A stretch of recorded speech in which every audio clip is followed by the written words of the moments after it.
पुत्र शोक से पीड़ित रावण सभा में जाकर कुपित सिंह के समान श्वास लेता हुआ बड़े दुख से आसन पर बैठा और हाथ जोड़कर बलवान प्रधान राक्षसों से बोला, आप लोग चतुरंगिणी सेना लेकर जावें और वर्षा काल के बादलों की तरह बाणों की वर्षा करके राम को मार डालें, अथवा यदि आप लोग उनको मार ना सकेंगे तो आप लोगों के बाणों से पीड़ित राम को कल प्रातःकाल सब लोगों के देखते देखते हम तो मार ही डालेंगे। राक्षस राज की यह आज्ञा सुनकर वे सब राक्षस रथों पर सवार होकर सेना के साथ चले। युद्ध भूमि में पहुंचते ही परिघ पटिश बाण खड्ग और परशु आदि विनाश करने वाले आयुध बानरों के ऊपर छोड़ने लगे। बानरों ने भी वृक्ष और पर्वत राक्षसों के ऊपर फेंके। यह भयानक तुमुल युद्ध सूर्य उदय होते ही होते प्रारंभ हो गया। राक्षसों और बानरों ने गदा, परशु, प्रास और खड्ग आदि शस्त्रों का प्रहार किया। ऐसा भयानक युद्ध हुआ कि युद्ध भूमि रुधिर से भर गई। रुधिर की नदी बह चली। टूटे हुए रथ और मरे हुए हाथी उस नदी की करार के समान देख पड़े। बाण मछलियों के समान, ध्वजाएं वृक्ष के समान और लाशें घाट के समान देख पड़ीं। रुधिर से भीगे हुए बानर कूद कूद कर राक्षसों की ध्वजाएं, रथ, कवच, घोड़े और उनके आयुधों को नष्ट करने लगे। पैने दांतों और नखों से राक्षसों के बाल नोचने और कान, नाक आदि भी काट लेते थे। एक एक राक्षस के ऊपर सैकड़ों बानर कूद पड़ते थे।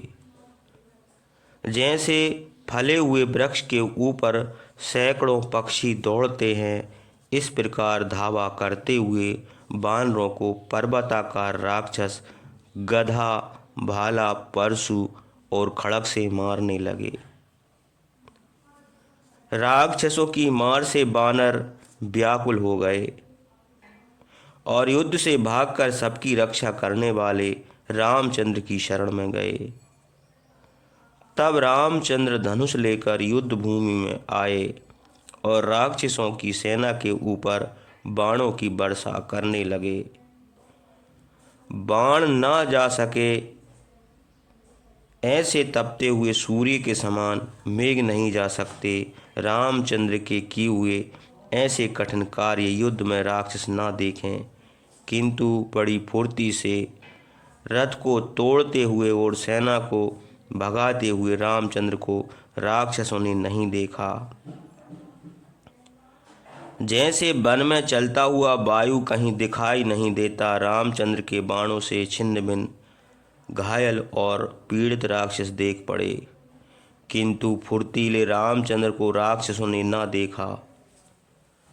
बाणों के प्रहार करते हुए उनको राक्षसों ने उसी प्रकार नहीं देखा जैसे इंद्रियों का संचालन करने वाले आत्मा को कोई नहीं देखता।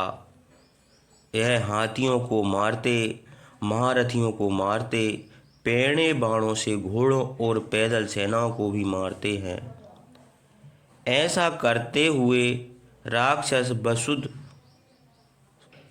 होकर राक्षसों के ऊपर प्रहार करने लगे, किंतु सेना का विनाश करते हुए रामचंद्र को उन्होंने ना देखा, क्योंकि महात्मा रामचंद्र गंधर्व अस्त्र से राक्षसों को मोहित कर दिया था।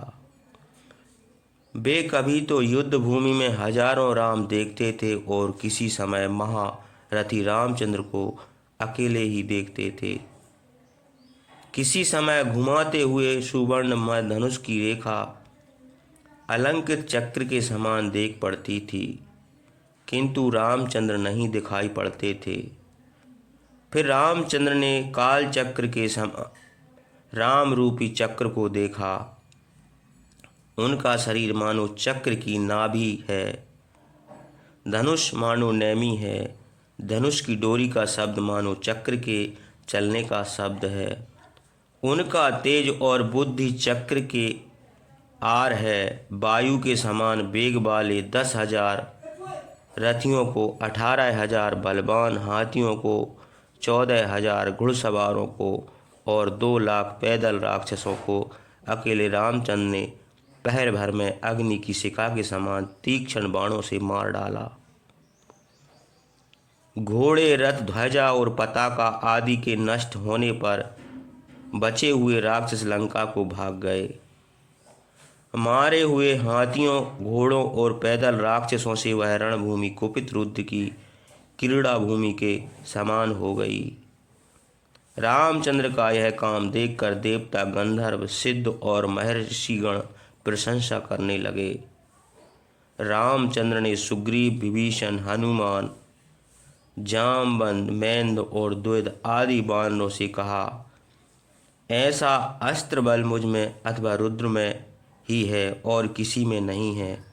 इंद्रतुल्य महात्मा रामचंद्र ने राक्षस राज रावण की सेना का इस प्रकार संहार किया और इस काम को देखकर हर्षित देवताओं ने उनकी स्तुति की। हजारों घुड़सवारों को, हजारों गजारोही राक्षसों को, घोड़े जुते हुए अग्नि के समान चमकते हुए ध्वजाओं सहित हजारों रथों और रथियों को, गधा और परिख से युद्ध करने वाले हजारों पैदल राक्षसों को अकेले रामचंद्र ने सुवर्ण भूषित पैणे बाणों से मार डाला। उन सबको मरे हुए देखकर बचे हुए राक्षस लंका को भाग गए और राक्षसियों के साथ दुखित होकर चिंता करने लगे। उन राक्षसियों में से किसी के पति, किसी के पुत्र, किसी के भाई बंधु मारे गए थे। वे सब बड़े दुख से विलाप करने लगीं। वे आपस में कहने लगीं, बड़े पेट वाली बड़ी शूर्पणखा कामदेव के समान रूपवान रामचंद्र के पास क्या करने गई थी। सुकुमार रामचंद्र सबका हित चाहते हैं, महापराक्रमी हैं, कुरूपा शूर्पणखा मार डालने के योग है, जिसमें कोई भी गुण नहीं है, जिसका मुंह बड़ा है, कुरूप है। उसने गुणवान, महातेजस्वी, सुंदर मुख वाले रामचंद्र को कैसे अपना पति बनाना चाहा। इसने अपने को उनकी स्त्री बनने के योग कैसे समझा। और कुछ नहीं, यह हम लोगों का अभाग्य है। जिसके बाल सफ़ेद हो गए हैं, उस बूढ़ी शूर्पणखा ने हंसने के योग निंदित इस अकार्य को हम लोगों के अभाग्य से ही किया। राक्षसों के विनाश के लिए, खरदूषण की मृत्यु के लिए यह कुरूपा रामचंद्र के पास गई थी।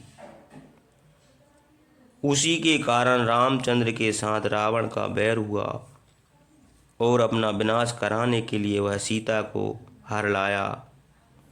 किंतु उनका मनोरम सिद्ध नहीं हुआ, क्योंकि वह सीता को नहीं पता व्यर्थ बलवान के साथ बैर हो गया, जिसका किसी तरह अंत न हो सकता। बृहद राक्षस सीता के लिए गया था, उसे रामचंद्र ने एक ही बाण से मार डाला। बस यही एक दृष्टांत पर्याप्त है। जन स्थान में 14,000 भयानक राक्षसों को अग्नि की शिखा के समान तीक्ष्ण बाणों से अकेले रामचंद्र ने मार डाला। खरदूषण और त्रिशरा का वध कर दिया। यही वृत्तांत पर्याप्त है। जिसकी भुजाएं 4 कोस लंबी थीं, उस रुधिर पीने वाले गरजते हुए कबंध को भी उन्होंने मार डाला। बस यही दृष्टांत पर्याप्त है। इंद्र के पुत्र बड़े बलवान बाली को, जो बादलों के समान गरजता था, उसे भी रामचंद्र ने एक ही बाण से मार डाला। यही एक दृष्टांत पर्याप्त है। दीन दुखी सुग्रीव को जिनके सब मनोरथ नष्ट हो गए थे, जो ऋषि मूक पर्वत पर रहते थे, उनको वानरों का राजा बना दिया। एक एक दृष्टांत पर्याप्त है।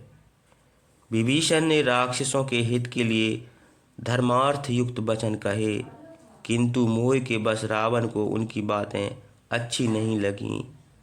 यदि उनके वचन मान लेता तो आज दुख से पीड़ित लंका शमशान के समान न होती। महाबली कुंभकर्ण को रामचंद्र ने मारा, अतिकाय को लक्ष्मण ने मारा, प्रिय पुत्र इंद्रजीत भी मारा गया। इन सब बातों को देख सुनकर भी रावण कुछ नहीं समझता। हमारा पति, भाई और पुत्र भी युद्ध में मारे गए। राक्षसियां इस प्रकार की बातें आपस में कहने लगीं। हाथी, घोड़े, रथ और पैदल सेना का हजारों की संख्या में वीर रामचंद्र ने विनाश कर दिया।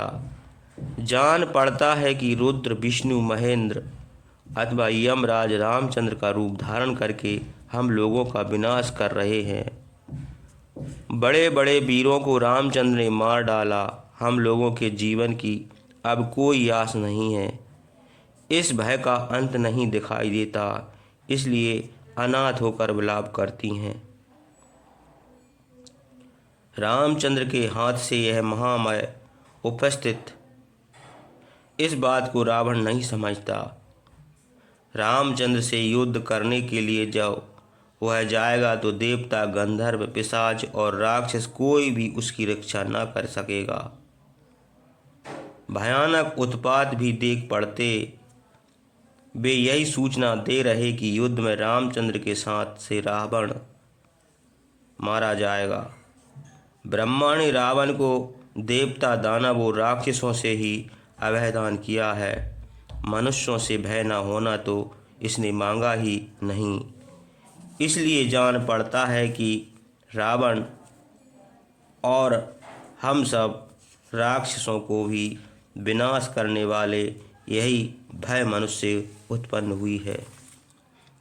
इसी से हम सबका विनाश होगा, क्योंकि वरदान पाए हुए बलवान रावण से पीड़ित होकर देवताओं ने ब्रह्मा की तपस्या की है और महात्मा ब्रह्मा ने प्रसन्न होकर देवताओं के हित के लिए यह कहा है कि अब बहुत दिनों तक सब दानव और राक्षस भयभीत होकर तीनों लोकों में मारे मारे फिरेंगे।